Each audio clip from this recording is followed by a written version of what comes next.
உங்களை காண ஆவலோடு அழைத்தேன். உடனே அந்த அழைப்பை ஏற்று ரொம்ப குறுகின நேரத்துல, அதாவது ரொம்ப வாழ்க்கை வந்து எத்தனை குழந்தைங்க பிறந்தாலும் நம்ம குழந்தைங்களாம் எப்படி இருக்கிறாங்க, நம்ம நம்ம பார்த்து வளர்ந்த அந்த குழந்தைகள்லாம் நம்ம பிறந்த பிறகு நிறைய நேரம் பீடியாட்ரிஷன் தான் பார்க்குறேன். நான் நிறைய நேரம் பார்க்கறது இல்லை. ஒரு மன ஏக்கம் எப்பயுமே மனசுல இருந்தது. இந்த ஏக்கத்துக்காக நினைச்சேன், சரி ஒரு 4 வருடத்துக்கு முன்னாடி நாங்கள் ஒரு சங்கமம் இந்த மாதிரி பண்ணோம். அப்புறம் இதில் ஒரு ஷார்ட் டியூரேஷனில் சரி இந்த உலக ஐவிஎஃப் தினத்தாட்டி நம்ம ஒரு ஃபங்க்ஷன் பண்ணுவோம் அப்படியே ஒரு ஷார்ட் டியூரேஷனில் நான் இதை நினச்சேன். எனக்கு ரொம்ப ஆசை எல்லா குழந்தைங்களும் எப்படி இருக்கிறாங்க, நம்ம குழந்தைங்களாம் வளர்ந்து எப்படி இருக்கிறாங்க. என்னோட கனவு வந்து ஒன்று 1000 குழந்தைகள் வர்றது, லட்ச குழந்தைங்களா வரணும், அது ஒன்று.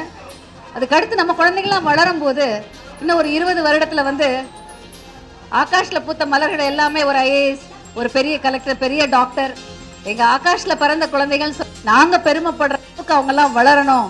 நான் கேட்கிற எல்லாரும் சொல்லுவாங்க, மேடம் ஆகாஷ் எல்லாமே எக்ஸ்ட்ராடினரி பிரில்லியன்ட் அப்படின்னு சொல்லுவாங்க. அதை கேட்டு எனக்கு ரொம்ப சந்தோஷமா இருக்கும். ஸோ அவங்களோட வளர்ச்சிகளை நான் பார்க்கறதுக்கு அந்தந்த கட்டத்தில் பார்க்கணும்னு எனக்கு ஒரு ஆசை இருந்தது.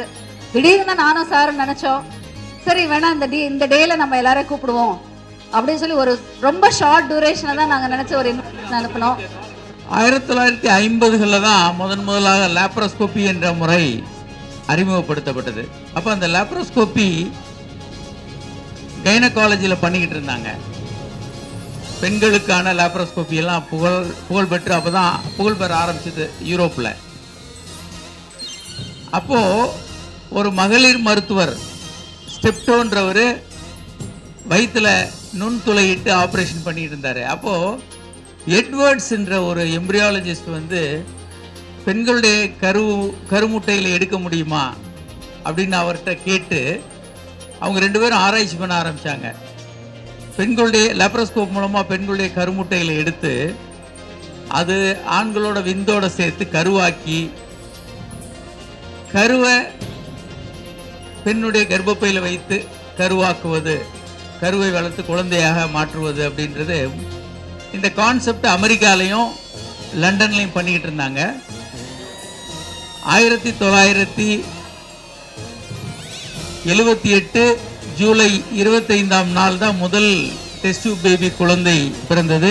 அதற்கு பிறகு உலகெங்கிலும் ஐவிஎஃப் பேபிஸ் உலகெங்கிலும் இப்போ கோடிக்கணக்கில் லட்சக்கணக்கில் குழந்தைகள் பிறந்துகிட்டு இருக்கு. எந்த துறையாக இருந்தாலும் சரி, அது கிரிக்கெட்டாக இருந்தாலும் சரி, மருத்துவத்துறையாக இருந்தாலும் சரி, வெல்வது இந்தியாவாக இருக்கட்டும் என்று கூறினார். எனக்கு அது ஒரு ஆணித்தரமாக பதிந்து விட்டது.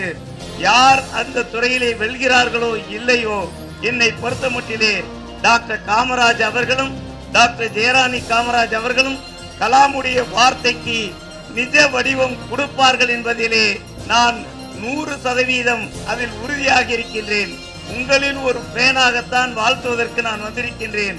அவர்களுடைய அந்த புகழையும் முயற்சியையும் இறைவன் பல்லாண்டு காலம் கொடுத்து, அநேகமாக 2 பேருக்கு 120 வயசு வரைக்கும் இப்பவே நம்மளே இறைவன் கேட்டுருவோம். அவர்கள் வாழ வேண்டும், பணியாற்ற வேண்டும். தமிழ் மக்களுக்கும் இந்திய மக்களுக்கும் உலக மக்களுக்கும் அவர்கள் கடமையாற்ற வேண்டும் என்று உங்கள் அனைவரின் சார்பாக வாழ்த்தி, எல்லாம் வல்ல இறைவன் இத்துறையிலே தமிழ் மகன் கூறினானே, யாதும் ஊரே யாவரும் கேளீரே என்று 2000 ஆண்டுகளுக்கு முன்பு கூறினானே, இந்த தம்பதிகளுடைய பேரும் அதற்போல் அது நிற்க வேண்டும் என்று வாழ்த்தி விடைபெறுகிறேன்.